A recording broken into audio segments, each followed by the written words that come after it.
ついてますか？あ、それ入った。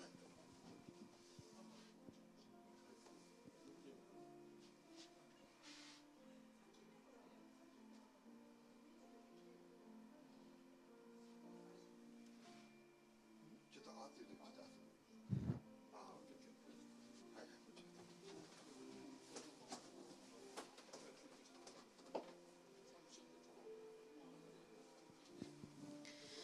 それでは賛美を持って始めていきたいと思います。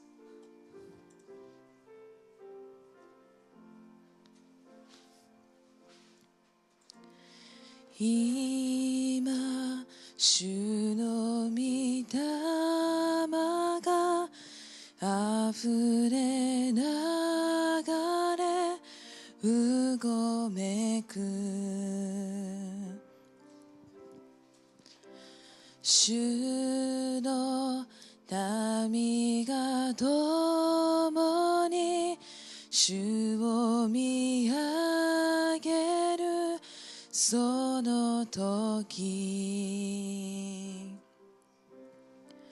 主の心を表すため私を今清めて、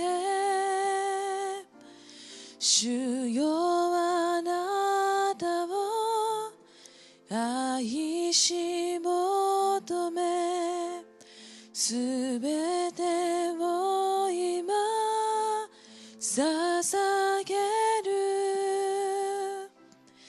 あなたの顔見るときまで走り続ける。今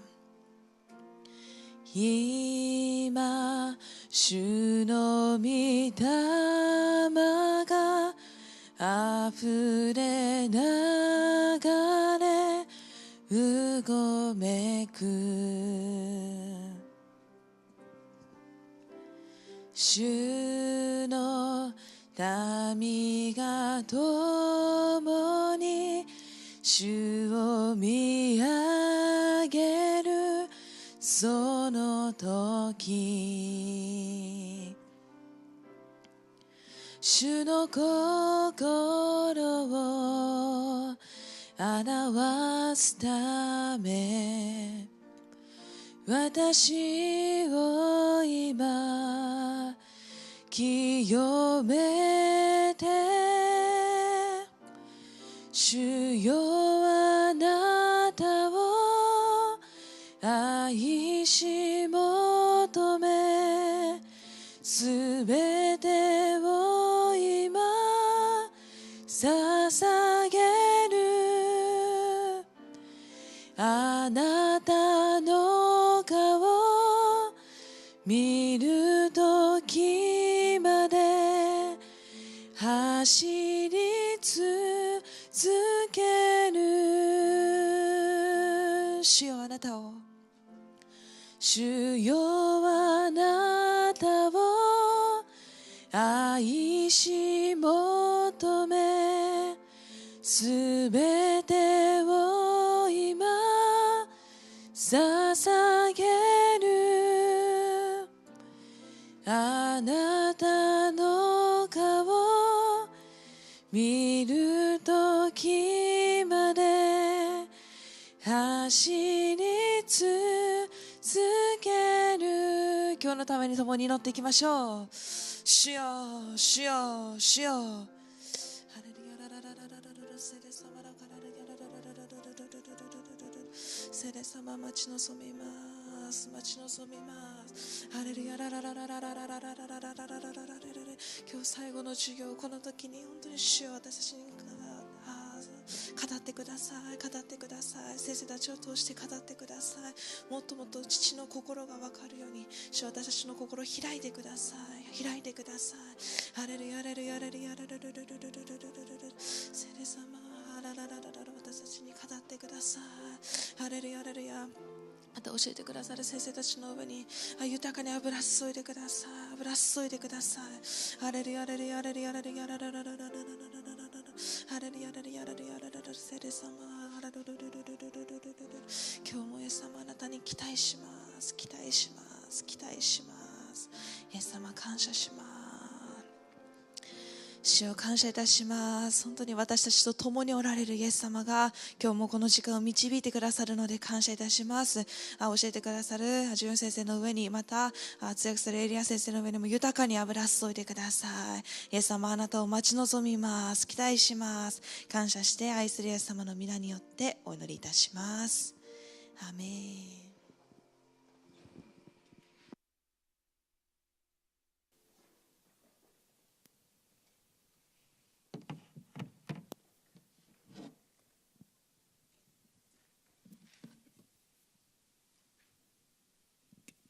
안녕하세요. おはようございます 네, 네, 우리 어제 예수님께서 절기의 완성이시라는 이야기를 했습니다.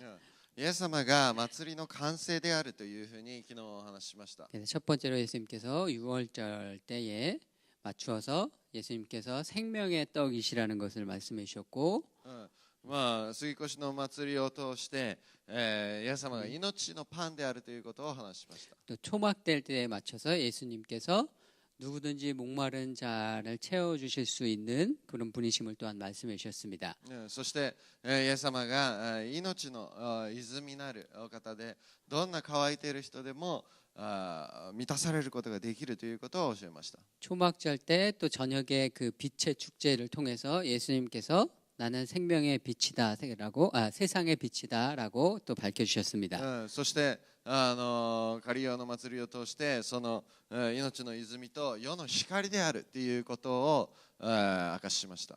또 수전절이라는 절기를 통해서 예루살렘에 이제 제사장들과 바리새인 이 리더들이 모였을 때 참된 리더십이 무엇인지 가르쳐 주시기 위해서 이제 나는 참된 목자다, 선한 목자다, 나는 양의 문이다 이런 말씀을 또한 가르쳐 주셨습니다. そして清めの祭りを通して、イエス様が羊飼いであり、良い牧者であるということを、共に分かち合いました。 네, 그래서 오늘은 이제 그 마지막으로 예수님께서 6월절의 어린 양으로서 어떻게 오셨는지를 말씀하는 구절을 보겠습니다. そして杉越の子羊として、どのように主が来られたのかということを今日は共に分かち合いたいと思います。 요한복음 19장 28절입니다. ヨハネの福音書19章の御言葉なんですけど、 요한복음 19장 28절에서 이제 37절을 보도록 하겠습니다. 19章28節から37節の御言葉を共に分かち合いたいと思います。 28절에서 19장 28절에서 37절. 28節から37節、この後イエスはすべてのことが完了したのを知って聖書が成就するために、私は乾くと言われた。そこには水ぶどう酒のいっぱい入った入れ物が置いてあった。そこで彼らは水ぶどう酒を含んだ海鮮をヒソプの枝につけてそれをイエスの口元に差し出した。イエスは水ぶどう酒を受けられると完了したと言われた。そして頭を垂れて霊をお達しになった。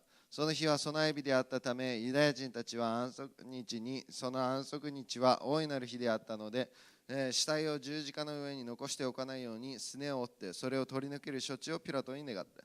それで兵士たちが来てイエスと一緒に十字架につけられた第一の者ともう一人の者とのすねを折った。しかしイエスのところに来るとイエスがすでに死んでおられる見ためたのでそのすねを折らなかった。しかし兵士のうちの一人がイエスの脇腹を槍で突き刺した。すると直ちに血と水が出てきた。それを目撃した者が証しをしているのである。その証は真実である。その人があなた方にも信じさせるために真実を話すということをよく知っているのである。このことが起こったのは彼の炎は一つも砕かれないという聖書の言葉が成就するためであった。また聖書の別のところには彼らは自分たちが突き刺した方を見ると言われているからである。 네, 여기 보면 예수님께서 이제 십자가에 돌아가시는 장면입니다. これイエス様が十字架で、亡くなれるその場面です。 예수님께서 6월절에 십자가에 돌아가셔서 죄를 대속하시는 그 유월절의 어린 양으로 돌아가신 것을 이제 확증하셨습니다. イエス様が杉越の祭りで死なれた、その子羊だということをここで確証させてくださいました。 유월절은 양이 대신 죽음으로 인해서 심판이 넘어가는 건데 마찬가지로 예수님께서 우리를 위해 대신 죽으심으로 인해서 우리에게 임할 심판이 넘어가는 그 유월절의 어린 양은 그래서 예수님을 예표하는 겁니다. そしてイエス様が私たちの身代わりの子羊として、死んでくださった。そうすることによって私たちに審判が、落ちないようになったんですけれども、本当にその杉越の祭りの子羊だということを強調されているんですね。 네, 요한이 예수님께서 돌아가신 십자가상의 장면을 여러 가지를 구체적으로 자세하게 묘사를 하고 있는데 その十字架の詳しいことをヨハネは書き記しているんですが 여기 예수님께서 십자가에 계실 때 29절에 보면 이 그 우슬초라는 식물에 이 비네가를 적셔서 이렇게 예수님께 올려줬다고 되어 있습니다. このヒソップの枝につけてこの何ですかね 19절에 우슬 29절에 우슬초. 水ぶどう酒を含んだ海面をヒソップの枝につけてこうやって渡すっていうところがあるんですが 이제 우리는 이게 우슬초라는 식물이 우리에게 흔하지 않으니까 잘 모르는데 이스라엘 사람들에게는 아주 흔했던 식물입니다.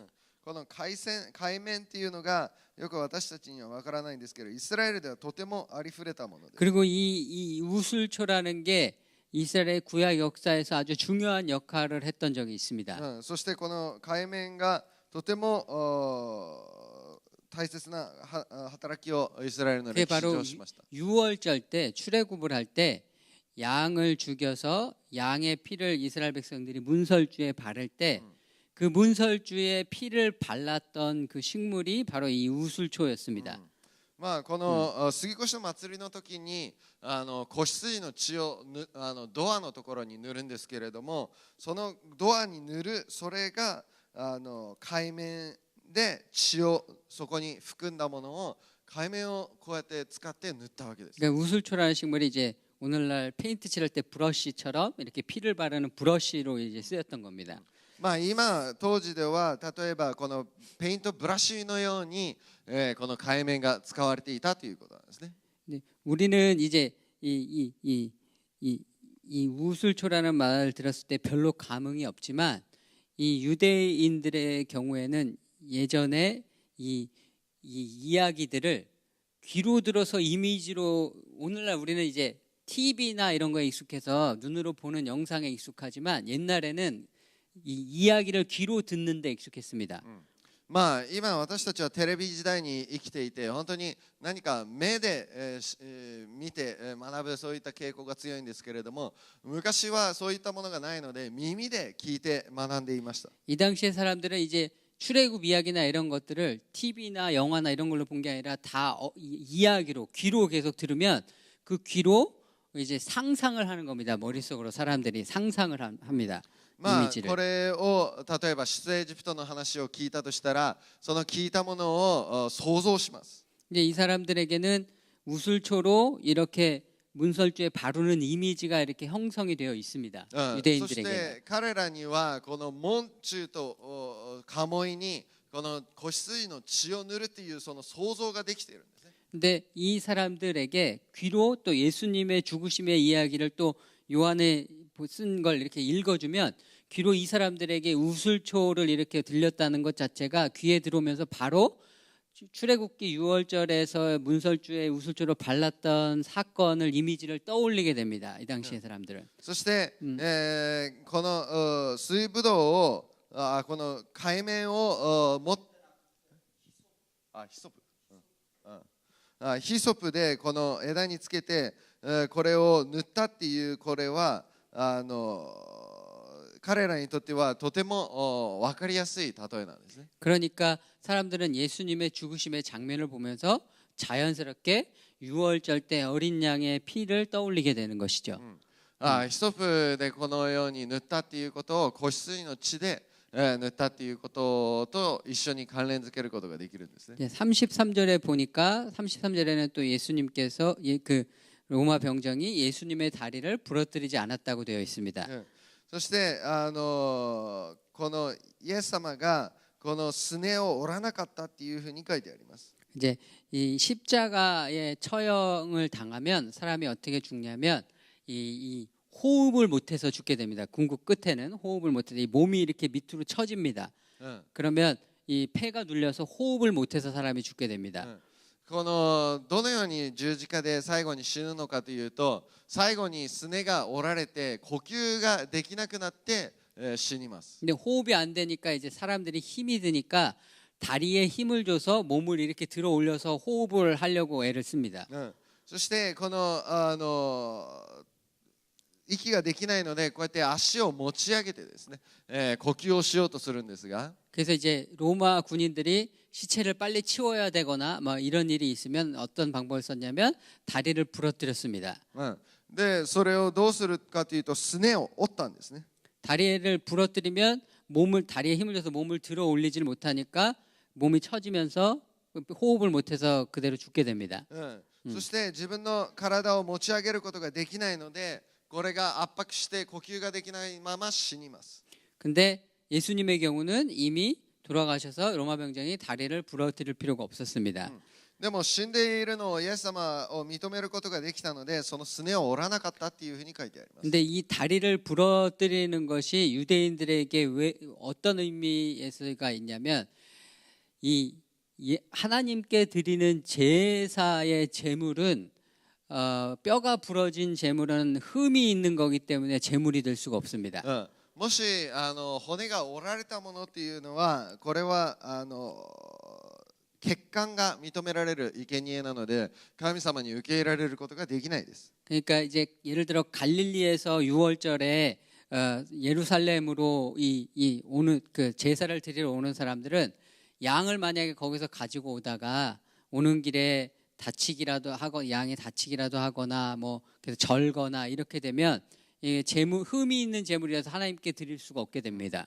もしエルサレムまで生贄子羊などを持ってきて捧げようとしたところ、こけたりですね、足が折れたり足が歩けなくなったりする、そういった捧げ物は神様に捧げることができませんでした。 그래서 사람들이 성전에 그냥 와서 성전에서 돈을 주고 제물을 사는 일들을 했었던 겁니다. だから神殿の中でですね、その子羊たちとかを売ってくれて、そこで買ったわけです。 근데 여기서 예수님 그런 제사의 풍습이 있는 유대인들에게 예수님께서 다리가 부러지지 않았다는 것은 예수님께서 하나님께 흠 없는 제물이었다는 것을 의미를 하게 됩니다. そしてこの骨が折られなかったことをなぜわざわざ書くのかというと、これは血管のない、主への捧げ物であったということを明かしているんですね。 34절에 보면 예수님 그 로마 병정이 창으로 찔러서 예수님의 옆구리에서 피와 물이 이제 흘러나왔다고 되어 있습니다. そして、兵士のうちの一人が34節、イエスの脇腹を槍で突き刺した。すると直ちに血と水が出てきたというふうに書いてあります。 이것도 이제 피와 물이 흘러나오는 게 왜 중요하냐면 이제 유대인들은 이제 제사를 드릴 때 하나님 앞에 제물을 드릴 때 양을 잡게 됩니다. 彼らが生贄を捧げるときに羊などを殺します。 제물을 이 사람들은 제물을 많이 잡아온 경험들이 있단 말이죠. 유대인들은. ユダヤ人たちはたくさんこの羊をほふった経験があります。 여러분 중에 양이든지 염소든지 닭이라든지 직접 잡아 보신 적 있어요? 皆さん羊や鶏を殺したことありますか？ 저는 이제 대학생 때 아프리카 이디오피아 이제 단기 선교를 가서 이제 닭을 한번 잡아봤습니다. 私はエチオピアでこの短期宣教に行った時に鶏を一回締めたことがあります。 수도 아디스아바바에서 차를 타고 12시간을 북쪽으로 이동을 했습니다. 首都アディスアババで12時間このバスに乗って移動したことがあるんですが、 그쪽에 이제 미전도 종족인 부족들이 예수님을 전혀 모르는 부족들이 있다고 해서 선교사님하고 거길 가서 12시간을 가서 거기서 또 5시간을 트럭을 타고 또 들어갔습니다. 12時間乗ってまたさらに5時間トラックに乗ってその未伝道地域ってイエス様が聞いたことないその地域があるというので行ってみました。 거기서 12시간을 걸어서 그 마을에 도착을 했습니다. 하루를 자고 12시간을 걸어서 그 미전도 족속이 사는 마을에 저희가 도착을 했습니다. そしてさらに12時間歩いてですねその未伝道地域のその村に到着することができました。 근데 거기를 갔더니 사람들이 거의 다 이제 옷을 입지 않고 이제 살고 있고 이제 그냥 지푸라기 같은 걸로 이렇게 움막 지역 소똥으로 이렇게 집 짓고 그렇게 이제 살고 있었습니다. まあそこの村の人たちはまあ服を着ていないですし、そしてまあ牛の糞とかでそういう固めてですね家を建てているようなそのような村でした。 근데 뭘 먹어야 되는데 먹을 게 없으니까 이제 뭐 우리가 음식을 구할 게 없으니까 닭을 이제 몇 마리 샀습니다. 거기서. まあ私たち食べるものがなかったので鶏を何匹か買いました。 예, 닭을 동네에서 이렇게 돌아다니는 닭을 그래서 잡아다가 이제 제가 예전 닭은 그냥 지금 한국 같으면 전화만 하면 오는데 생닭이 있는데 이제 이걸로 내가 요리를 해 먹어야 되는 겁니다. まあ韓国とか日本だったらピザとか注文したらすぐに来てくださるんですけど、そんなところは全く何もないですから、本当に生きた鶏を自分で料理しなきゃいけない。 그래서 이제 그쪽 이디오피아 사람들한테 칼을 빌려서 닭을 이제 목을 이렇게 딱 땄습니다. そのナイフを借りて鶏の頭を打ち切りました。 근데 닭을 목을 이렇게 칼로 이렇게 싹 따니까 피가 쭉 뿜어져 나옵니다. 血がプスって出てきます。 네, 그건 뭐냐면 이 동물이 피가 뿜어져 나왔다는 것의 의미는 살아있는 동물이었다는 뜻입니다. これこれ血が出てきたというか生きていたということですよね。 근데 죽은 동물은 이 목을 따도 피가 뿜어져 나오지 않습니다. 피가 응고가 되기 때문에. まあ死んだ鶏の首を取っても血がプシャーって出てこないです。もう固まっている状態ですからね。 근데 예수님의 창을 찔러서 예수님에서 피가 흘러나왔다는 것은 그 양을 많이 잡아온 유대인들에게는 어떤 의미가 있냐면 예수님께서 하나님께 합당한 산 제물이셨다는 뜻이 됩니다.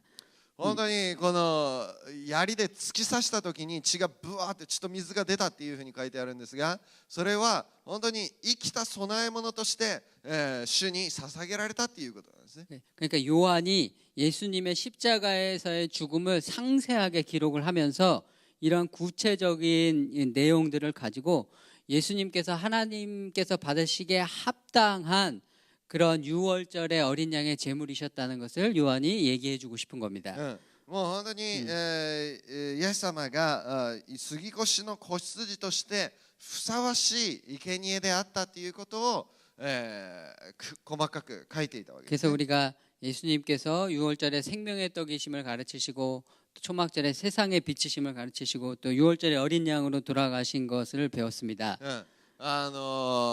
杉越の祭りの子羊として亡くなれ、カリオ祭りの水、光、そして清めの祭りの羊飼いとして亡くなったことを私たちは学びました。 예수님께서 이런 절기의 성취이시고 완성이신 것을 종합적으로 이제 결론 지어주는 구절이 골로새서에 나옵니다. 祭りの完成であるということがまあ究極的な完成がコロサイ人への手紙に出てくるんですけれども、 네, 골로새서 2장 16절에서 17절입니다. コロサイの2章 2장 16절에서 17절. 16節から17節、こういうわけですから食べ物と飲み物についてあるいは祭りや新月や安息日のことについて誰にもあなた方を批評させてはなりません。これは次に来るものの影であって本体はキリストにあるのです。あなた方はことさらに自己卑下をしようとしたり御使い礼拝をしようとしたりするものに、これ褒美を騙し取られてはなりません。彼らは幻を見たことに安住して、肉の思いによっていたずらに誇る。べっちゃ 16, 17절. 16, 17절. 次に来るものの影であって本体はキリストにあるのです。 여기 보면 이게 절기라든가 월삭, 달의 첫 번째 날이라든가 그 안식일이라든가 이러한 모든 것들은 앞으로 올 것에 대한 그림자였다고 あ 얘기하고 ーな 있습니다. るほど。祭りや新月や安息日、これらのものは次にも来るものの影であったに過ぎないということですね。 그리고 앞으로 올 그 본질이 뭐냐면 바로 예수 그리스도라고 이야기하고 この 있습니다. 本質であり本体はキリスト、イエス・キリストだったんですね。 그러니까 구약에서 주셨던 그 모든 절기와 같은 것들이 바로 예수님을 예표하고 있고 예수님을 포인트하고 있다는 뜻입니다.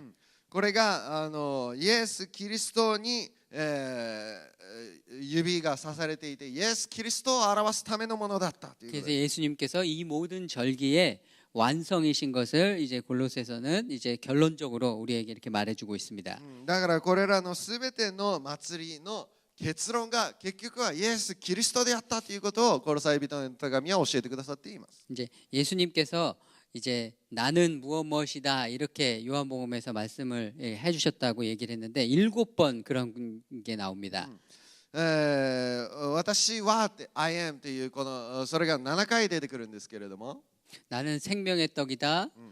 나는 私は命のパンであり 나는 세상의 빛이다. 私は世の光である 나는 선한 목자다. 私は良い牧者である 나는 양의 문이다. 私は羊の門である 나는 부활이요 생명이다. 私はよみがえりであり 나는 命で 길이요 ある 진리요 생명이다. 私は道であり真理であり命であ 나는 る 참 포도나무다. 私は誠のブドウの木である 예수님께서 예수님이 하나님의 신성을 가지신 하나님이신 것을 가르치실 때 언제나 요한복음에서 보면 이런 절기에 맞추어서 이런 절기가 예수님 자신을 나타내 주시는 것이기에 예수님이 어떻게 이 절기를 완성하셨는지 바로 이러한 나는 하나님이다라는 이러한 가르침을 통해서 보여주고 계십니다. 私が主である私が創造主神様であるというそれを私は I am って使われるときにこの祭りと連携して、よく言われたんですね。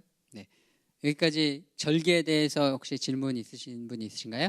祭りに対して質問がある方はいらっしゃるでしょうか。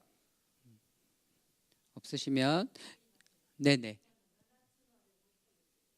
7つは私は世の光私は일곱가지가 뭐였죠? 생명의 떡이다. 세상의 빛이다. 世の光 그다음에 선한 목자다. 良い牧者 나는 양의 문이다. 羊の門 부활이요 생명이다.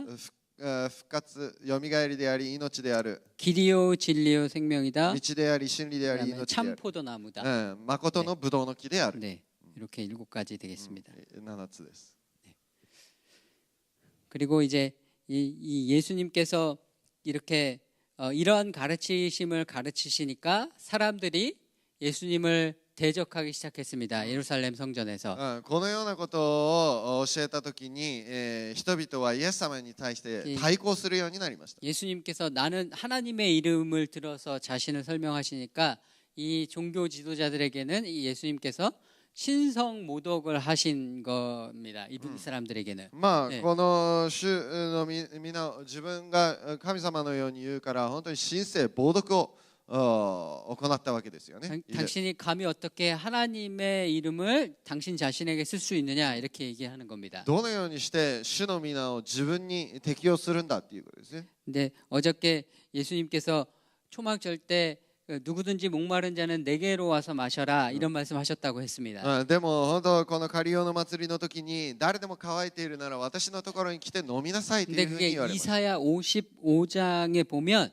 하나님께서 누구든지 목마른 자 내게로 와서 마셔라라는 그런 말씀이 있습니다. 하나님께서 하신 말씀이. イザヤ55章にも誰でも乾いているなら私のところに来て、飲みなさいというふうに言われますよね。 그러니까 이제 그 예수님께서 그 말씀을 하실 때는 하나님께서 하신 말씀을 하심으로 인해서 자기가 마치 하나님이신 것처럼 말씀하신 걸로 이제 들리는 거죠. 사람들에게. まあこれを言ったことによってまさか自分が神のように、自分が神様創造主であるかのように言われたわけですよね。 그러니까 예수님과 이 종교 지도자들 간에 대단한 말다툼이 이제 벌어진 겁니다. だから宗教指導者たちと口論になったり論争が起きるわけです。 그래서 예수님께서 그 상황에서 그 사람들을 보고 이렇게 말씀하셨습니다. 마태복음 23장 37절입니다. そしてその状況の中にあって、彼らに、マタイの23章の 23장 37절에서 39절. 37節39節にはこのように、おっしゃいました。エルサレムエルサレム預言者たちを殺し自分に使わされた人たちを石で撃つ者、私は面取りがヒナを翼の下に集めるようにあなたの子らを幾度集めようとしたことか。それなのにあなた方はそれを好まなかった。皆さんあなた方の家は荒れ果てたままに残される。あなた方に告げます。祝福あれ主の皆によって来られる方にとあなた方が言う時まであなた方は今後決して私を見ることはありません。 네. 39절에 보면 찬송하리로다 주의 이름으로 하시는 이여라고 너희들이 다시 말할 때까지는 나를 보지 못할 것이다 이렇게 말씀하셨습니다. 祝福あれ主の皆によって来られる方にとあなた方が言う時まであなた方は今後決して私を見ることができない。 그래서 이제 찬송하리다 주의 이름으로 오시는 이여 이 말씀이 이제 보통 지금 이스라엘에서는 신부가 결혼식 때 신랑에게 하는 말인데 まあこれが花婿が花嫁に言うことなんですけれども、 그러니까 花嫁が花婿に言うことなんで 그러니까 すけれども、 그러면 이제 유대인들이 예수님을 신랑으로 다시 받아들일 때까지는 나를 다시 못할 것이다라고 말씀하신 겁니다. ユダヤ人たちが花婿なるイエス様を受け入れるまでは私を見ることができないということですね。 근데 이 말씀을 지금까지는 어떻게 해석을 했었냐면 너 찬송하리로다 주의 이름으로 오시니라고 할 때까지 나를 보지 못할 것이다라는 말씀을 주로 교회 사적으로 어떻게 해석했냐면 조건으로 해석을 했습니다. これをどのように昔から訳してきたかというと、これが条件だというふうに訳してきました。 이제 조건으로 해석했다는 게 무슨 말이냐면 너희들이 나를 받아들여야만 if 받아들이면 나를 다시 볼 수 있게 될 것이다. 이런 의미로 해석을 해왔습니다. もしあなた方が私を受け入れたら、その受け入れたら、その条件があったら見ることができる。 그러니까 유대인들이 다시 예수님을 받아들이면 그때는 예수님을 보게 될 것이다. 이런 의미로 해석을 해왔다는 거죠. まあユダヤ人たちが受け入れたら見ることができるというふうに解釈していました。 그래서 성경을 이 신약 시대 성경이 원래 신약 성경은 헬라어로 쓰여졌는데 이걸 라틴어로 번역한 제롬이라는 그런 신학자가 이렇게 주장을 했습니다. このジェロームというその神学者がこのように翻訳しながら解釈してくださったんですけ 근데 ど、 이게 전체적인 주류기는 한데 모든 사람들이 그렇게 해석을 했던 것은 아닙니다. まあこれが全体的な流れであり主流だったんですけれども、全ての人がそのように翻訳したわけではありません。 그래서 초대교회 교부 중에 오리겐이라는 교부가 있습니다. 初代教会の教授の中でこのオリゲンという人がいたんですが、 오리겐이라는 교부는 이 말씀이 조건이 아니라 예언이다라고 해석을 했습니다. オリゲンという人はこれが条件ではなくこれが予言だっていうふうに言われたんですね。 이제 이 말씀은 언젠가는 훗날 유대인들이 예수님을 받아들일 것에 대한 예언의 말씀이다. 지금은 받아들이지 않아서 보지 못하지만 언젠가는 보게 될 것이다. 예수님을 받아들이고 보게 될 것이라는 예언이라고 해석을 했습니다. いつかはイエス様をこの受け入れるということの予言であるということを言われたんですね。 이제 지금까지 주류가 이걸 조건으로 해석을 했었던 이유는 보편적으로 신약 성경에서 예수님의 재림 시에 예수님이 하시는 일이 주로 심판과 관련 있는 것들이 많기 때문이었습니다. なぜこの条件だとしたのかというと、イエス様の再臨と再び来られることについて審判と関連性が多かったからですよね。 예수님은 재림하실 때 심판의 주로 오시는데 유대인들은 지금 예수님을 믿지 않고 있으니까 그럼 유대인들은 예수님이 재림하실 때 심판을 받아야 될 것이 아니냐라고 이렇게 생각을 했었던 겁니다. まあイエス様は審判主として来られますから、イエス様が来られるときにイスラエルは審判されなければいけないのじゃないかっていうふうに言われるんですね。 거기다가 이제 로마서 11장 26절에 온 이스라엘이 구원을 받으리라 이 말씀을 주로 온 이스라엘을 교회로 해석을 했으니까 그러니까 그것과 비추어 봐도 이걸 조건으로 해석하는 게 맞다 이렇게 주로 해석을 해왔습니다. あとローマ11章の御言葉、全イスラエルは救われるというその御言葉が全教会が救われるというふうに解釈していたがために、これが条件であるというふうに解釈していたん 근데 ですね。 제가 지난번에 왔을 때 말씀드렸듯이 로마서 11장에 온 이스라엘이 구원을 받으리라는 구절이 이스라엘 나라가 탄생하기 시작하면서부터 점점점 이스라엘 나라, 이스라엘 민족을 의미하는 것이다라는 해석이 많아지고 있습니다. このどんどんこれがイスラエルについて明かされるについて、このイスラエルの国民が救われるっていうそういうことの解釈にどんどんつながっているんですけれども、 그래서 지금은 다수의 학자들이 로마서 11장 26절에 온 이스라엘을 이스라엘 나라나 민족으로 여깁니다. だからローマ11章のその御言葉が今ほとんどの神学者たちがイスラエルの国民、イスラエルのその人たちっていうふう 그러면 に 로마서 11장과 연관해서 그럼 오늘 마태복음 23장 39절의 이 말씀을 그러면 해석을 하게 되면 이 말씀도 재해석되어져야 될 필요가 있는 겁니다.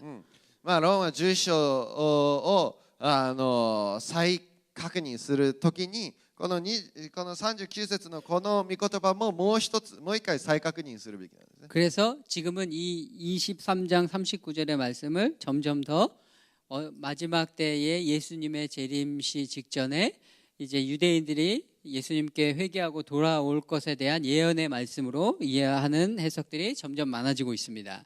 この御言葉をイエス様が再臨するときに予言だというそういうふうな御言葉として捉える傾向が強くなってきている。 그리고 많은 예수님을 믿는 메시아닉 유대인들은 이 구절을 자기民族에 대한 소망으로 생각하고 이 구절을 가지고 예수님을 이렇게 다시 받아들여서 볼 수 있게 해달라고 그렇게 기도하고 있습니다. メシアニックユダヤ人たちはこの御言葉を本当に希望として自分の心に保ち、本当にイスラエルがこれを叫ぶようにしてくださいというふうに祈り続けています。 그러니까 예수님께서 이스라엘이 예수님을 받아들일 때까지는 나를 다시 보지 못한다고 말씀하신 말씀을 곰곰이 묵상해 보면 이스라엘의 회복과 예수님의 재림이 깊이 연관이 되어 있다는 겁니다.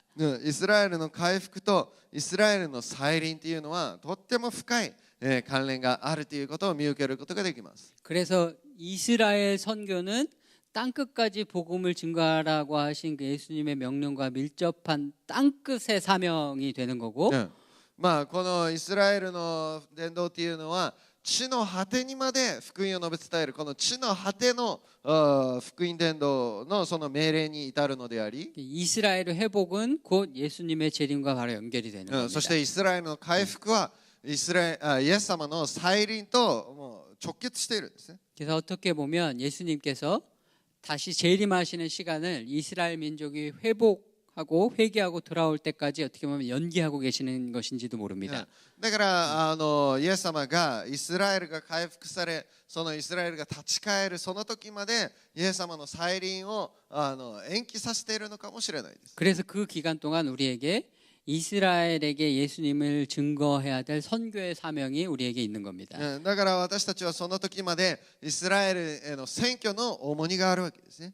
이제 23장에서 예수님께서 이제 그 이스라엘의 리더들과 싸우신 다음에 그 다음에 24장 1절에 보면 성전을 떠나서 이제 감람산으로 이동을 하셨습니다. そしてその23章でそれを言われた後24節でオリーブ山に行かれました。 네, 이 모니터 좀 켜주세요. 그리고 ちょっとモニターをお願いします。 24장 1절을 보도록 하겠습니다. 24章1節を見ます。イエスが宮を出て行かれるとき、弟子たちが近寄ってきてイエスに宮の建物を指し示した。 네, 그래서 여기서 예수님께서 이제 성전을 떠나셔서 이제 감람산으로 가시는 장면입니다. この神殿を離れてオリーブの山に行かれるそういった時だったんですが、 이제 여기 모니터 화면에 보시면 여기 성전이 있고 여기 기드론 골짜기가 있고 요 건너편이 이제 그 감람산입니다. まあここにオリーブ山があるんですけれども、 예, 이게 이렇게 보면 여기가 기드론 골짜기고 여기가 안 나오네. 잠시만요.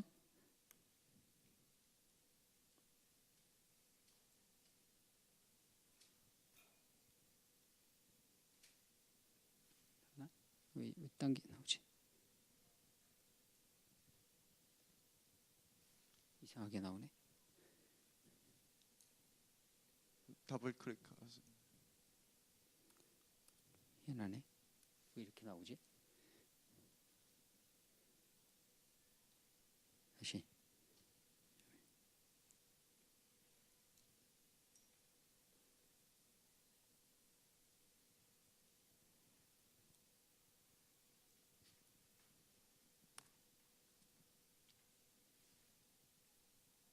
이상하네. 申し訳ないです。ちょっとコンピューターの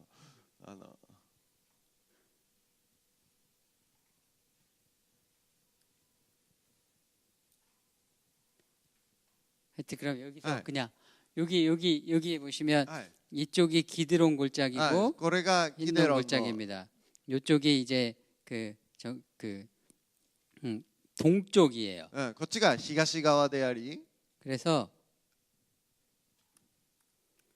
이게 보시면 요 성전의 문이 있는 쪽이 동쪽입니다. この門がある方、神殿の門がある方が東側です。 그래서 여기가 기드론 골짜기고 요쪽이 동쪽이 이제 감람산입니다. そしてこっち側がギデロンの谷地で、そしてこっちが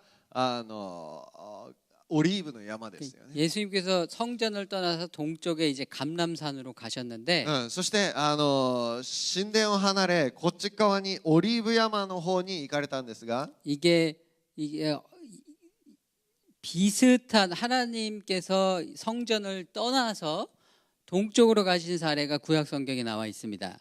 そしてこのように似たようなこの東に行くっていうそれが旧約聖書にも出てくるんです 그게 が、 이제 구약 성경의 에스겔서 10장에 나오는 하나님의 영광이 이스라엘에서 떠나시는 장면입니다. エゼキエル10章にですね、主の栄光がイスラエルから離れ去るっていうそんな時にそっち側に行くんですが、 근데 에스겔서에서 이스라엘이 우상 숭배를 했을 때 하나님의 영광이 성전에서 떠올라서 동쪽으로 이동을 했습니다.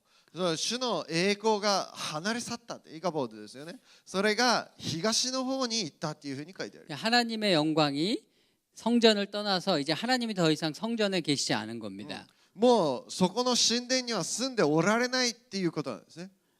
그리고 이스라엘이 다시 되돌아왔을 때 성전을 다시 지었는데 멸망하고 되돌아와 성전을 다시 지었는데 그때에도 성전에 하나님이 계시지 않았습니다. そしてバビロンの補修後神殿を再建しますよね。 성전을 だ 지었는데 けれどもそこに主が来られなかったっていう。 성전을 지었는데 하나님의 영광이 임하지 않았습니다. その場所に主の栄光が望まなかったっていう。 근데 참 하나님이신 예수님이 이스라엘에 오신 겁니다. でも誠なる主、創造主神様がイスラエルに来られた。 근데 우리와 함께 하시는 하나님 임마누엘로 예수님께서 오셨는데 사람들이 예수님을 거부하시니까 이 에스겔서 10장에서와 마찬가지로 똑같이 이 성전을 떠나시는 겁니다. そして同じようにですね、イエス様も人々がご自身を拒まれるので東の方に去っていったんですね。 이제 감람산에 모였을 때 예수님께서 이제 그래서 감람산에 가셨을 때 제자들이 이제 예수님과 와서 이제 묻습니다. そしてオリーブの山に行って弟子たちがイエス様に聞きます。 이 마태복음 그게 24장 2절에서 3절입니다. 2節から3節にそこでイエスは彼らに答えて言われた。このすべてのものに目を見張っているのでしょう。誠にあなた方に告げます。ここでは石が崩されずに積まれたまま残ることは決してありません。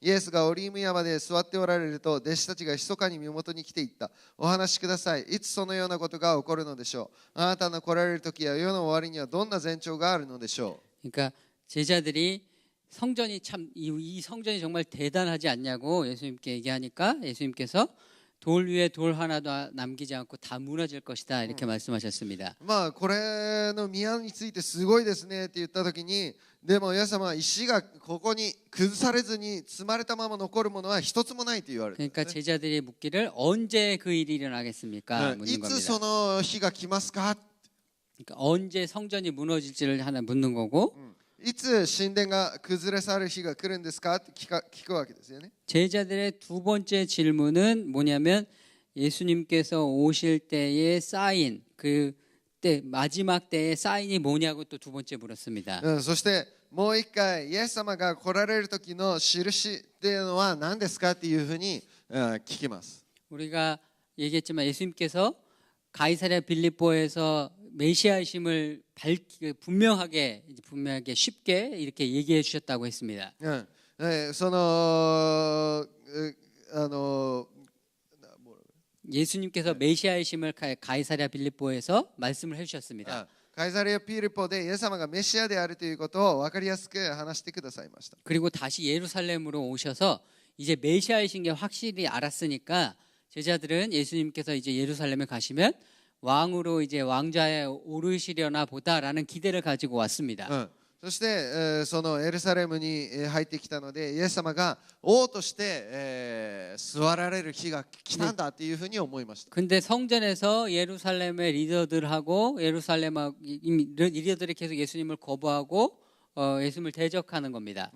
そしてでもこの指導者たちはイエス様を拒みイエス様に、もう対抗してくるんですね。 그러니까 제자들의 입장에서는 아 이번도 아닌가 이런 생각이 드는 겁니다. 이번에도 예수님이 왕위에 올라가시는 게 아닌가. だから弟子たちは今回もイエス様が王としてなるのは無理だと思ったわけですね。 실제로 요한복음에 보면 예수님이 그 성 예루살렘에 그 유월절 때 3번을 가십니다. 가시는 장면이 3번 나옵니다. イエス様が杉越の祭りの日にエルサレムに登られるのが3回出てきます。 그래서 그걸 기준으로 우리가 예수님의 사역이 약 3년간 지속이 됐다 이렇게 생각을 하는 거거든요. そしてそれをもとにイエス様のミニストリーが約3年続いただろうというふうに言っているんですが、 그리고 우리가 봤듯이 그러면 6월절에도 3번을 가셨고 초막절 때도 또 예루살렘에 가시고 수전절 때도 예루살렘에 가시고 여러 차례 예수님께서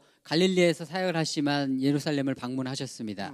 杉越の祭りの時にカリオの祭りの時に清めの祭りの時にエルサレムに行かれたんですけれども、 그러니까 제자들은 이제 예수님이 메시아이신 것을 가르쳤으니까 이번에는 진짜 왕이 되시려나 보다 했는데 분위기가 보니까 이번에도 아닐 것 같은 거. そしてもう一度エルサレムに登ったので、今回はもう間違いなくイエス様が王となられるだろうと思ったんですけれども、なんかそんな感じじゃないですね。 거기다가 예수님이 너무 놀라운 얘기를 하시는데 성전이 무너질 거라는 얘기를 하시는 そ 겁니다. してイエス様は今回とてもショッキングなことを言われるんですけれども、なんと宮が崩れ去るっていうふうに言われるんですね。 그러니까 제자들이 묻는 게 그러면 언제 다시 오실 겁니까? 이렇게 예수님이 이 예루살렘에 언제 또 다시 오실 겁니까? 이번이 아니면 이렇게 묻는 겁니다.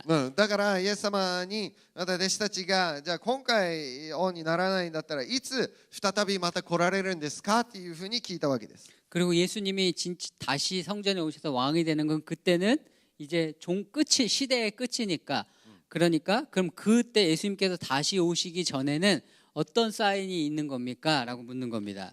この時代の終わりですから、じゃあこの終わりの時代にはどのような印がありますかって聞くんですね。 그래서 이제 그 예수님께서 예언하신 성전이 무너지는 이 사건이 언제 일어났느냐 라는 질문이 이제 우리는 보통 이제 AD 70년에 일이 일어났다고 믿습니다. 그죠? この宮がこの壊れるのがいつですかっていうふうに聞くとき、私たちは AD70 年にこれが起こったことがはっきり分かっています。 그런데 또한 동시에 예수님께서 마태복음 24장에서 이 말씀해 주신 이 일들이 또한 예수님께서 재림하실 때 일어날 징조로 주신 거잖아요. 그죠? そしてこのイエス様が再び再臨されるとき、再び来られるときの象徴として24章は与えられています。 그러니까 단순히 AD 70년에 예루살렘이 멸망할 때 일어날 사건에 대해서만 얘기하신 것이 아니라 イエス様はこの AD70 年にこういったことが起こるって言っただけではなく、 그 마지막 때에 일어날 모든 심판에 대한 것들도 말씀해 주신 것인데 まあ終わりの時に起こるすべての審判についても教えてくださったことなんです 근데 が、 AD 70년의 예루살렘의 멸망은 그러니까 마지막 때 예수님의 재림 직전에 일어날 심판에 대한 예표로 주신 겁니다.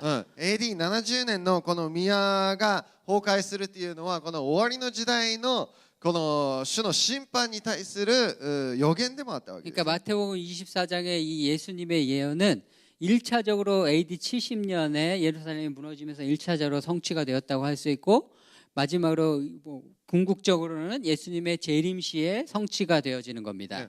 その AD70 年のこの宮の崩壊というのは予言的なものであり、もう一度主が再臨されるときにもう一度このようなことが起こるということですね。 그래서 이스라엘에 일어나는 일들은 오늘날 우리의 입장에서 과거에 일어난 일이지만 앞으로 일어날 일에 대한 예표로서의 예언적 의미가 우리에게 있습니다. まあ今から起こるであろうというその予言的な意味合いがこういったところに含まれているんですね。 그걸 잘 설명해 주는 게 바울이 고린도전서 10장에서 그걸 잘 설명해 주고 있습니다. それを第一コリント10章にパウロがよく説明してくださっています。 10장 1절에서 13절입니다. 1 고린도전서 章の 10장 1절에서 13절. 13節までです。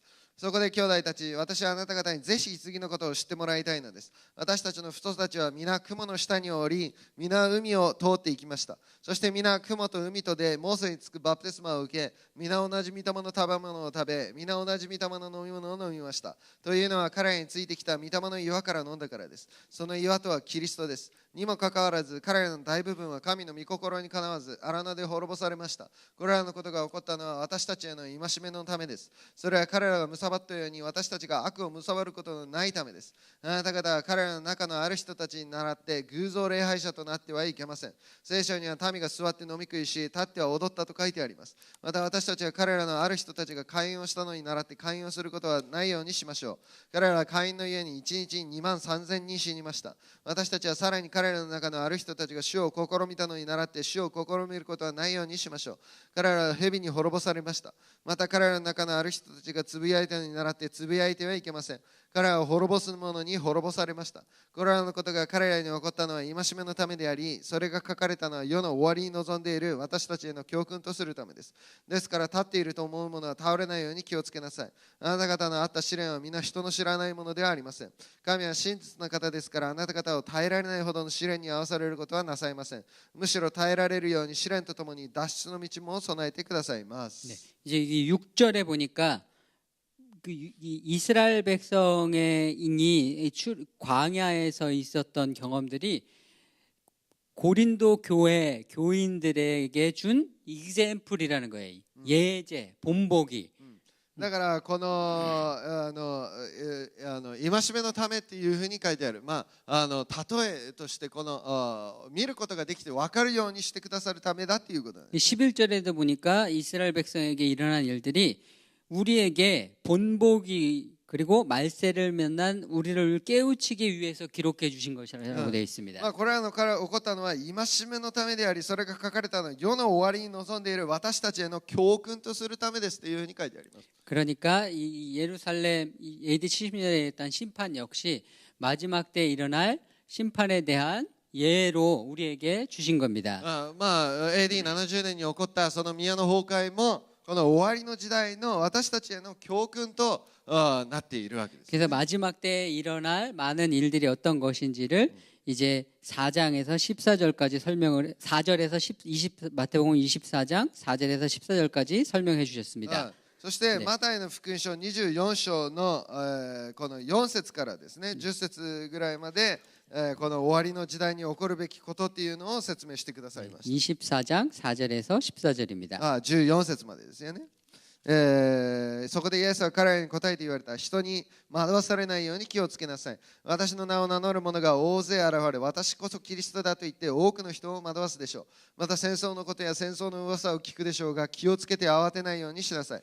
これは必ず起こることです。しかし終わりが来たのではありません。民族は民族に、国は国に敵対して立ち上がり、方々に飢饉と地震が起こります。しかしそのようなことは皆生みの苦しみの始めなのです。その時人々はあなた方を苦しみに合わせ殺します。また私の名のためにあなた方はすべての国の人々に憎まれます。またその時は人々が大勢つまずき、互いに裏切り憎み合います。また偽預言者が多く起こって多くの人々を惑わします。不法がはびこるので多くの人たちの愛は冷たくなります。しかし最後まで耐え忍ぶ者は救われます。この御国の福音は全世界に述べ伝えられて、すべての国民に明かしされ、それから終わりの日が来ます。 네, 여기서 이제 그 예수님의 재림 직전에 어떤 일이 있을 것인지 징조에 대해서 예수님께서 쭉 말씀을 해주셨습니다. イエス様の再臨の前にどのようなことが起こるのか、その前兆について詳しく書かれてあります。 유대인들은 메시아의 시대가 도래하기 전에 우리가 얘기했던 메시아의 시대, 지금 현 악한 세대와 메시아의 시대를 구분하잖아요. 근데 메시아의 시대가 도래하기 전에 반드시 고난의 시간이 있다고 믿었습니다. そのメシアの時代が来る前に困難の時代があるということを知りました。 그러니까 제자들이 예수님께서 성전이 무너질 것이다라고 말씀을 하시니까 아마 그 메시아의 시대가 도래하기 전에 있을 그 고난의 시간에 대해 말씀하시는가 보다 싶어서 그때가 어떠한 일이 일어나는지를 자세히 알려달라고 부탁을 한 겁니다. メシアの来られる時にその困難の時代があるというふうに知っていたので、そのような時にはどのような前兆があるでしょうかというふうに教えてくださいと言われた。 그래서 마지막 때의 징조에 대해 예수님이 말씀하시면서 그 징조를 말씀하시면서 뭐라고 말씀하셨냐면 이제 아기가 태어날 때 일어나는 산통으로 묘사를 하셨습니다. 예수님께서. 赤ちゃんが生まれる前の生みの苦しみのようなその苦しみがあるということを教えてくださいました。 그래서 아기가 태어날 때 비록 이제 그 언제 아기가 나와 생명이 태어나는지는 모르지만 그 전에 이 산통의 징조가 있습니다. いつ赤ちゃんが生まれるかはよくわからないですけれども、この生みの苦しみの陣痛というものがあります。 통증이 점점 잦아지고 통증의 횟수가 점점 더 간격이 좁아져서 일어나고 陣痛がもっともっと頻繁に起こってきますよね。 그 통증이 아기를 낳기 전에 그 통증이 점점 더 강해집니다. もっともっとそれが強くなっていきます。 그런 것처럼 예수님께서 다시 오기 직전에 이 세상 가운데 그러한 일들이 일어나는 것을 보면 예수님의 재림이 가깝다는 것을 알 것이라고 말씀하셨습니다. そういったことがだから同じように起こることであり、もっともっとそれが強く頻繁に起こってきたらますます近いということを知りなさいということですね。 그래서 이러한 메시아가 도래하기 직전에 일어날 고난의 시간을 더 구체적이고 자세하게 묘사해 주고 있는 곳이 계시록 6장에서 19장까지의 이 말씀입니다. そしてそれが黙示録6章にまた詳しく書いてあるんですけれども、 근데 이제 예수님께서 그 메시아가 다시 오시기 전에 환란을 얘기하시면서 제자들에게 또 제자들이 그 전에는 알지 못했던 말씀을 하나 해주시는 게 있습니다. 그게 24장 21절입니다. そして、もう一つ24章21節に、語ってくださっていることが、その時には世の初めから今に至るまで未だかつてなかったような、またこれからもないようなひどい苦難があるからです。 그게 24장 21절 읽어주셨어요? 읽으셨어요? 네. 그러면 여기서 22절에 보니까 이때는 세상이 태어났을 때부터 지금까지 단 한 번도 없었던 그러한 큰 고난의 시간인데 만약에 하나님께서 그 시간들을 줄여주시지 않으면 심지어 선택받은 자들도 살아남을 수가 없기 때문에 하나님께서 택하신 자들을 위해서 그 날을 줄여주실 것이다 라고 이야기하셨습니다. そのひどい苦難があまりにもひどくて、22節にはその日数が少なくされなかったり、一人として救われる者が選ばれたものでさえもこの救われることがない。だからその日数を少なくしてくださってるんですね。 다시 말하면 하나님께서 택하신 자들도 그 환란에 참여를 하게 되는데, 근데 그 환란이 너무 길면 이들도 그 환란 가운데 살아남지 못할까봐 그들을 위해서 그 환란의 날수를 줄여주시겠다고 말씀하셨습니다. だからその苦難がですね、もう本当に選ばれた者さえも救われることができないようなものなので、日数を短くしてくださる。 다시 말하면 마지막 때에 있을 그 환란의 시간 가운데서는 하나 예수님을 믿는 자들도 예수님을 택하신 자들도 그들도 그 시간 가운데서 있게 될 것이라고 예수님께서 말씀을 하시는 겁니다.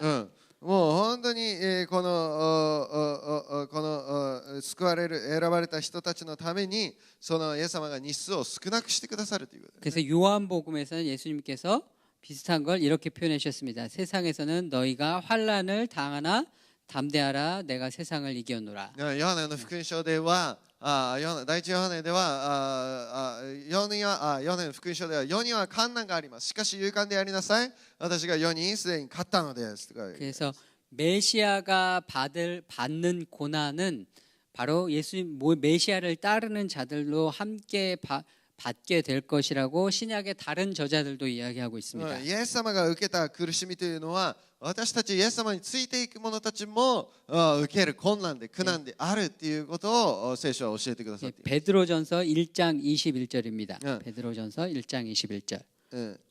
第一ペテロ一章の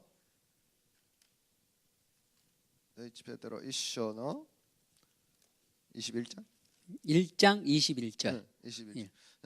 あなたが21節です。あなた方は死者の中からこのキリストをよみがえらせて彼に栄光を与えられた神をキリストによって信じる人々です。このようにしてあなた方の信仰と希望は神にかかっているのです。 그래서 예수님께서 고난을 받으셨는데 예수님께서 고난을 받으시는 것은 예수님을 따르는 자들에게 본보기가 되시기 위해서 그래서 그들도 그 길을 따라갈 수 있도록 하기 위해서 고난을 받으신 것이라고 베드로는 말하고 있습니다.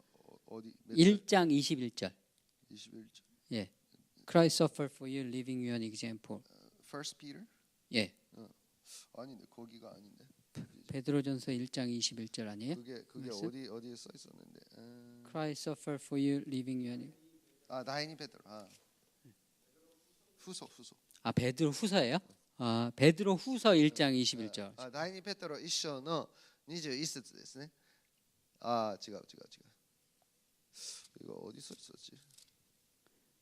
그리스도께서 너희를 위하여 고난을 받으사 キリストがあなた方のために苦しみを受けられたのはそのあなた方もそのことに倣ってついていくためです。 그래서 그리스도께서 고난을 받으셔서 우리의 본보기가 되셔서 예수님을 따르는 자들도 그 예수님을 따르는 그 고난의 길을 따라갈 것이라고 이제 베드로는 말하고 있습니다. まあそれがどこかに書いてありましたよね。主のそのあれに従うためにあるのですっていうふうにペテロが言いました。 2차 대전 때 그 유대인들이 박해를 당할 때 네덜란드에서 그 유대인들을 숨겨준 한 가족이 있었습니다. その第二次世界大戦の時にその戦争の時にユダヤ人たちをかくまってあげたそのクリスチャンたちがいました。 유대인들을 독일 사람들로부터 이렇게 숨겨주다가 이 가족도 이제 이 가족도 그 들통이 나서 가족도 유대인 수용소에 모두가 가게 됐습니다. そしてそれをかくまったがためにその家族も全部収容所に閉じ込められることになりました。 그래서 그 가족의 아버지도 돌아가시고 자매가 있었는데 언니도 그 수용소에서 죽었습니다. お父さんもお姉さんも全部その収容所で殺されました。 그래서 이 자매가 중에 한 사람이 살아남았는데 이분의 이름이 이제 코리텐붐이라는 분입니다.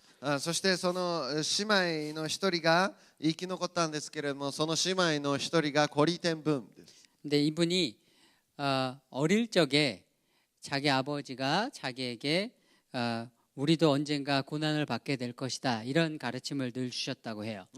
まあ幼い頃自分のお父さんがいつも私たちはキリストの苦難を共にすることになれということをいつも教えられました。 근데 이분이 아주 어린 나이인 때도 아버님이 그런 얘기를 했다고 합니다. 自分がすっごく幼い頃からそのような話をお父さんがしたっていうふうに言いました。 근데 그 그게 자기는 너무 무서웠대요.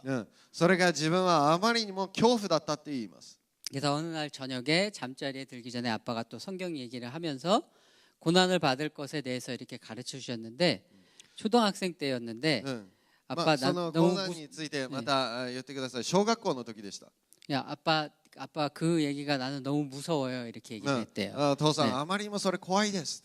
나는 그런 환란이 있을 때 정말 믿음을 지킬 수 있을지 자신이 없어요. 私がそのような苦しみの中で信仰を守れるか自信がありません。 근데 아버지가 이런 얘기를 해줬다 그럽니다. でもお父さんがこのように話されたっていうふうに言われます。 얘 네가 지난 여름에 할머니 댁에 갈 때 기차를 타고 갔잖아. あなたがこの前おばあちゃんの時家に行く時汽車に乗って行ったでしょ。 근데 네가 그 기차를 타야 될 때 언제 여름에 할머니 집에 거기 갈 때 아빠가 언제 너한테 기차표를 줬지?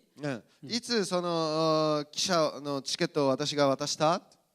그랬더니 그러니까 기차를 타기 직전에 주셨죠. 汽車乗る寸前に渡されました。 그랬더니 아버지가 하시는 말씀이 바로 그거야.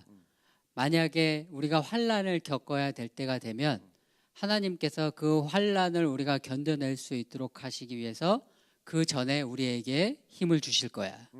まあだから私たちがもし苦難を乗り越えなければいけないんだったら、その苦難を乗り越えるための力をその直前に渡してくださる。 그러니 지금 두려워할 필요가 없어. だから今あなたは恐れる必要がない。 지금 너에게 그 기차표가 없다고 해서 두려워할 필요가 없어. 今その汽車のチケットがないからって恐れる必要はない。 왜냐하면 하나님께서 그때가 되면 그런 능력을 너에게 주실 테니까. なぜなら神様がその時になったら必ずそれを与えてくださる。 저는 그 코리텐붐 아버님이 말씀하셨던 바로 그 기차표가 마지막 때 하나님께서 예수님께서 주실 것이라 약속하신 늦은 비의 성령의 역사라고 믿습니다. 私はそのこのコリテンブームのお父さんがですね、渡されたこの汽車のチケットっていうのは後の雨と言われるこの終わりの時代に降り注がれる聖霊の大雨だと信じます。 이른 비는 딱딱해진 건기에 딱딱해진 토양을 적셔서 씨앗이 움트게 합니다. 初めの雨というのはその雨によって硬くなった地を潤し、この種が芽生えるように助けます。 그래서 오순절의 성령의 역사는 교회가 태동하는 씨앗이 움트는 그러한 성령의 역사였습니다. だから初めこのペンテコステ、初めのペンテコステっていうのは本当に種が芽生えるそのような聖霊の雨でした。 그래서 복음이 증거되어지는 것마다 언제나 복음이 증거되어지는 초창기에 부흥의 역사, 성령의 역사가 있었습니다.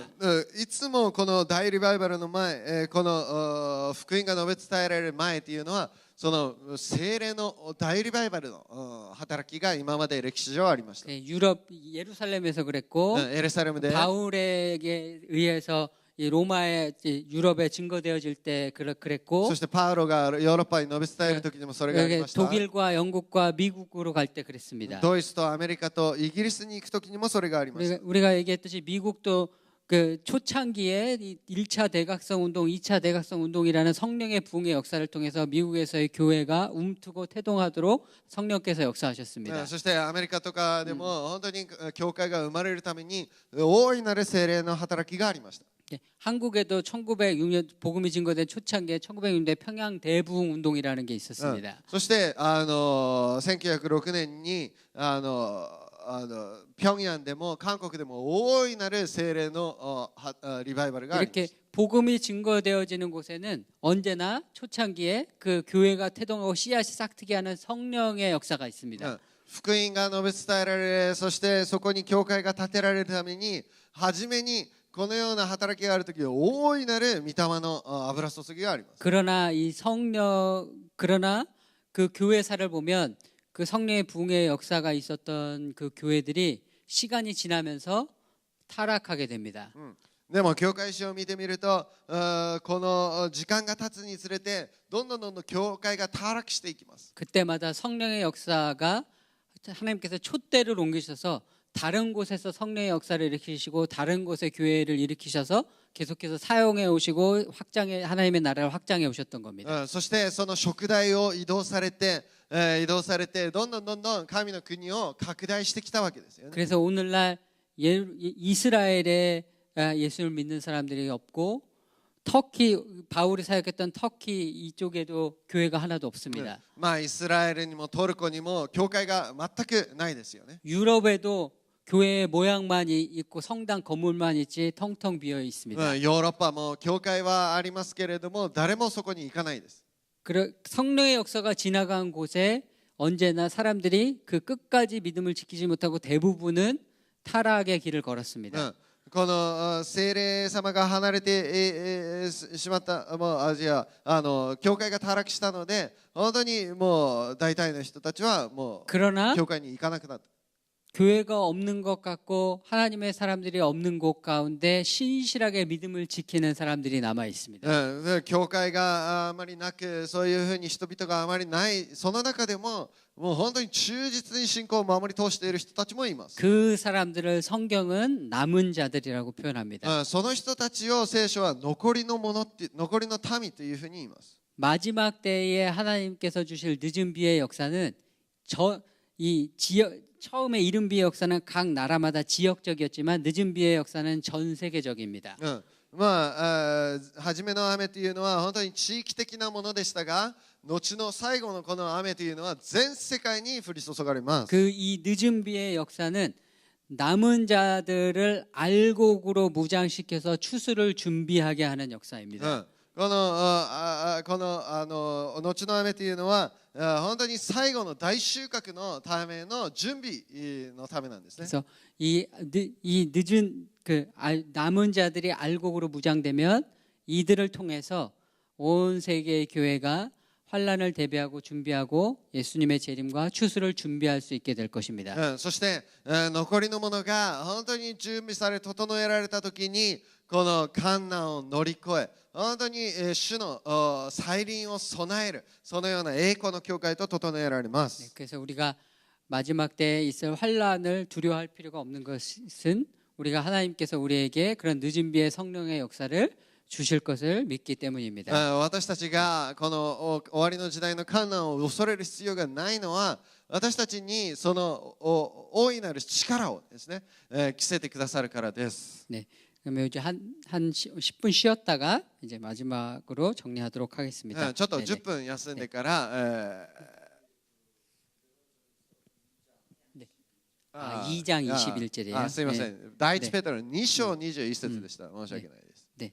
알겠습니다.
화면이 통으로 안 나오고. 이거 그걸로 눌러야지. 이렇게 풀 스크린. 이게 풀 스크린이거든요. 이게? 이렇게 해가지고. 이게 원래 풀 스크린이에요. 근데 풀 스크린이 뭐 이렇게 봐. 그러니까 이거 그거 해보자.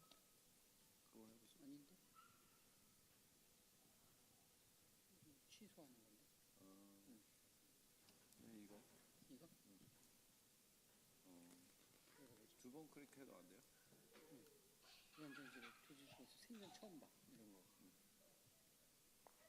PC 화면. 보통 복제를 하면은 복제를 해놓고 이걸 하면은 풀 스크린이 되거든요. 근데 이렇게 뜨는지 모르겠네. 알 수가 없네. 그냥 해야겠다.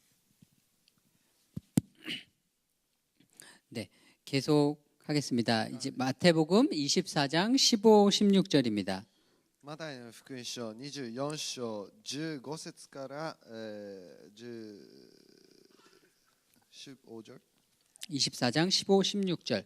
15、16です。それゆえ預言者ダニエルによって語られたあの荒らすに行くべきものが聖なるところに立つのを見たならば読者はよく読むとるようにその時はユダヤにいる人々は山へ逃げなさい。 네, 여기 보면 예수님께서 이제 그 멸망에 가증한 것이 거룩한 곳 성전이거든요. 성전에 선 것을 보거든 이제 이렇게 말씀하셨습니다. 근데 그 당시에 사람들 이게 다니엘서에 나오는 말씀인데 멸망에 가증한 것이 서는 것.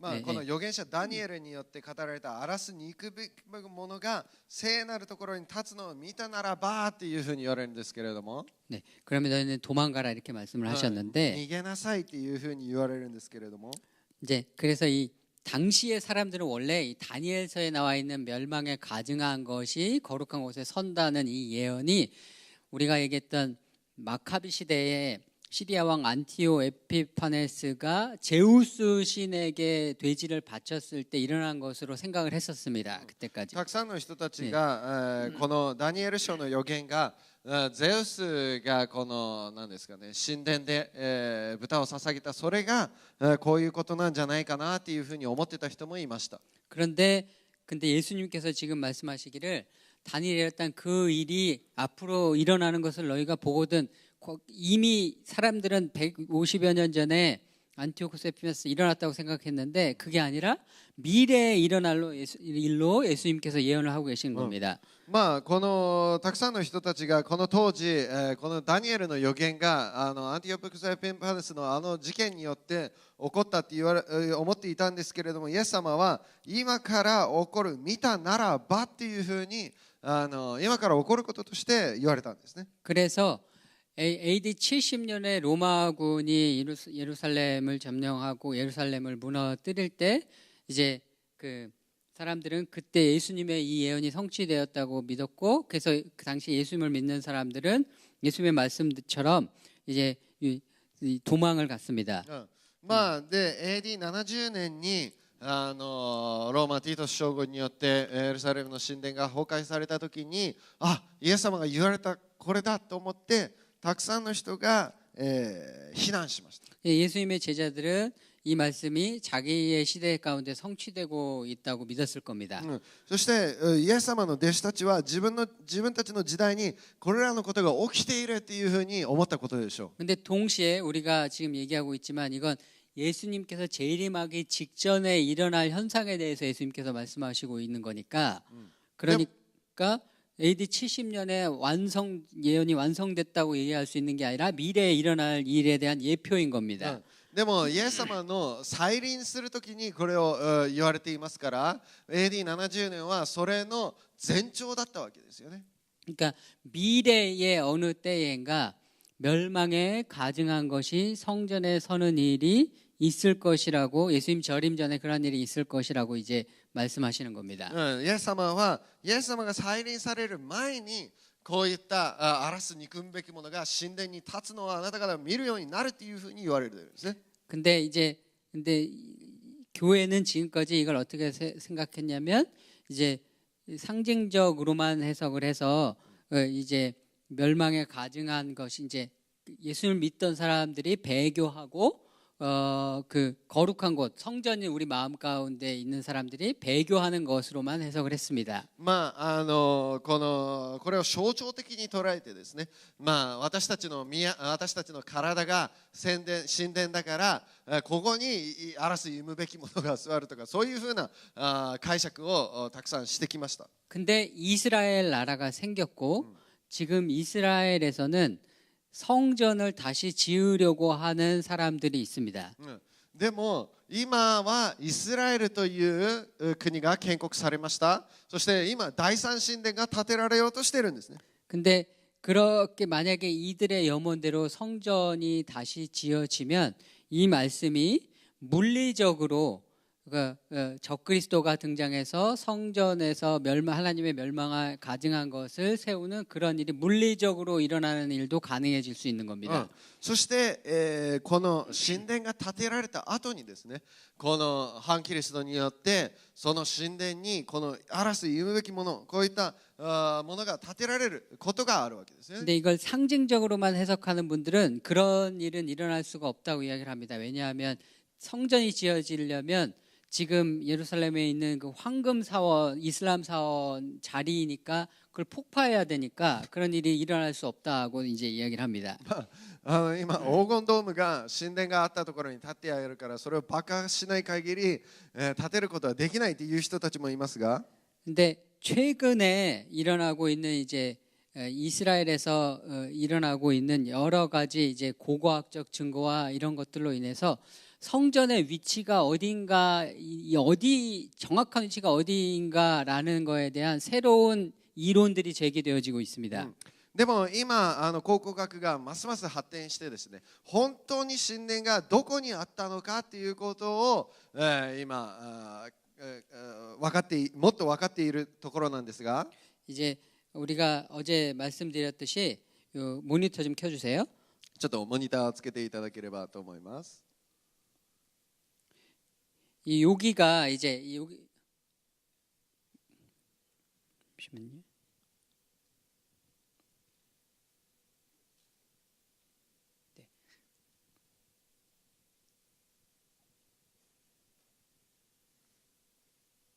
네. 됐다. できました。 이제 저기가 이제 성전의 이제 위치라고 생각을 했고 저 성전에 있던 위치에 지금 이슬람의 황금 사원이 있는 걸로 사람들은 여기고 있었습니다. あそこに神殿があって、その黄金のドームのところですよね。 근데 거의 대부분 그렇게 생각을 하는데 神殿があったというふうに、そして今でも結構多数の人たちがそのように思っていますが、 그리고 요 그림에 보시면 저 성전 옆에 이렇게 탑처럼 올라와 있는 저게 안토니오 요새라는 겁니다. 神殿の横のこうやって立っているところがアントニオヨセっていうところなんですけれども、 이렇게 생겼는데 これなんですが、 여기가 이제 그 빌라도가 이제 빌라도하고 로마 군단이 평상시에는 가이사랴라는 데 있다가 절기 때 예루살렘에 사람들이 많이 모이면 그때 예루살렘에 와서 요 안토니오 요새에 머물렀습니다. そして祭りの時にですね、たくさんの人たちがエルサレムに来るから、自分はここにピラトはここに泊まったわけですよね。 근데 보시면 아시겠지만 성전에 비해서 안토니오 요새의 규모가 굉장히 작습니다.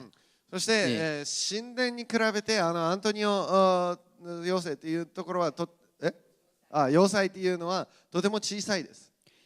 근데 이게 이 그림이 로마 한 개 군단의 병영 캠프의 모습입니다.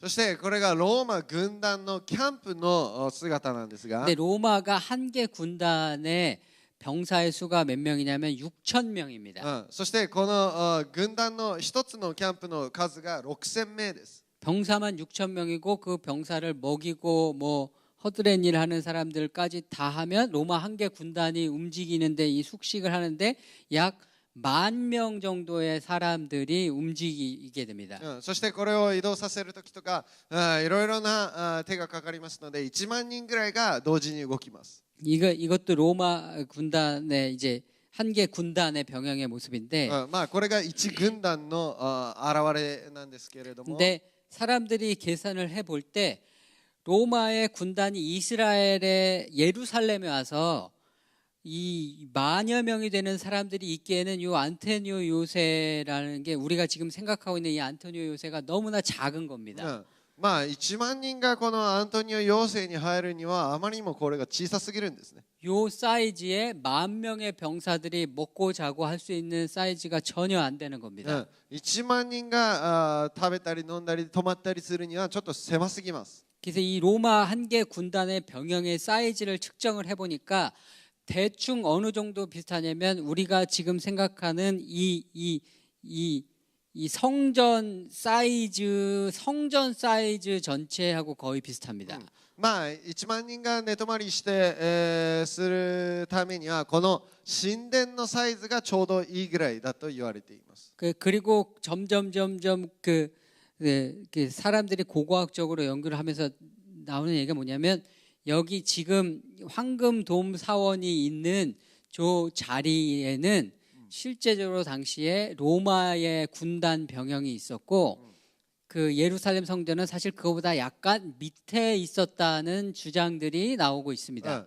そしてその今黄金のドームがあるところは本当はローマの軍隊たちがいたそのところであって、本当はその神殿はもうちょっと下にあったということが考古学的に分かっていることです。 그래서 바울이 성전에서 소요가 일어나서 잡혀갔을 때 소요가 일어나니까 로마 군단이 데리고 와서 바울을 끌고 가죠.